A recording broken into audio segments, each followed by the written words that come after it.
వస్తాను రా చేసుకుని వస్తే నాతో కలిసి చేసేవాడు పని, మేస్త్రి పని. నేను తాపి మేస్త్రిని, ఆ అబ్బాయి కూడా తాపి మేస్త్రి. ఇద్దరం కలిసి చేసేటప్పుడు నాకు రోజు ఆ సమస్యలు చెప్తుండేవాడు. నేను ఎలాగ కష్టపడతాను కదా, మరి అప్పు చేస్తావు కదా, మరి దేవుడే చూసుకుంటాడు, మనం చేసిన తర్వాత మరి ఏడ్ చేస్తాము అని వచ్చిన వాళ్ళకి బతిమలాడు, ఇస్తాం ఏదో ఒకలాగా చేసి ఇస్తామని చెప్పనేవాడు నేను.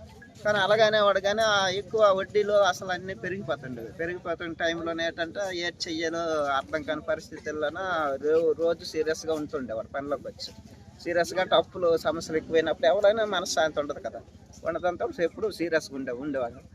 నేను కూడా చెప్పడానికి నాకు రోజు అంత చెప్తాము, చెప్పి ఆదర్శ నేను కూడా ఇసుకుపోయేవాడిని. ఆ అబ్బాయి కూడా ఇసుకుపోయి ఈ ఆలోచన చేసాడని నేను అనుకుంటాను. ఎంత అప్పు ఉందో? దగ్గర 3 లక్షల చిల్లర ఉంటుంది.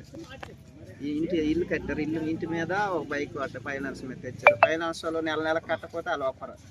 మళ్ళీ ఇంటి వాళ్ళ వడ్డీలో వడ్డీ అసలు ఇవ్వకపోయినా వడ్డీ అయినా ఇవ్వాలి, వడ్డీ ఇవ్వకపోతే ఎవరైనా పలకరు. ఈ సమస్యలలో ఒత్తిడి ఎక్కువ అవ్వడం వల్ల ఇంటికాడ ఆధారం ఎట్లేదు, భూములు కానీ ఏవి లేకపోవడం వల్ల ఇటు నుంచి ఇటు తల్లిదండ్రుల సాయం కానీ ఎవరు అన్నదమ్ముల సాయం కానీ లేకపోవడం పరిస్థితుల్లోనూ ఇటువంటి డిసైడ్ చేసుకుంటాను నేను అనుకుంటాను. నేను అన్నయ్య.